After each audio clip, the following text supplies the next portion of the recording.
Se le spezie, come il pepe, hanno contribuito nei secoli alla preparazione dei cibi, va anche detto che Venezia costruì le sue fortune poggiandole su delle incrollabili fondamenta di sale.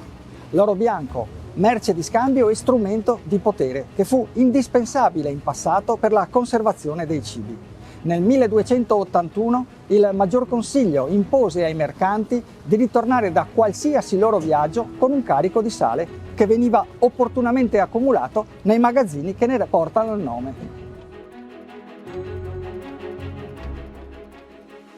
Il sale fu dunque ricchezza e benessere e la Serenissima non esitò a scatenare guerre quando il suo monopolio fu messo in discussione. Se oggi esistono Tiziano e Sansovino, Tintoretto e Veronese, il Ponte di Rialto e la Basilica di San Marco, lo si deve anche all'oro bianco, così come al suo compagno fraterno sulla tavola, il pepe. Una spezia quest'ultima già conosciuta agli antichi romani, che dopo la caduta dell'impero e il controllo delle vie delle spezie da parte degli arabi, fu commercializzata da Venezia e Genova, alle quali si deve la diffusione del pepe in tutta Europa. Se il sale per Venezia fu l'oro bianco, il pepe con cannella e zafferano, caffè e chiodi di garofano fu certamente un altro dei volti della ricchezza della Repubblica.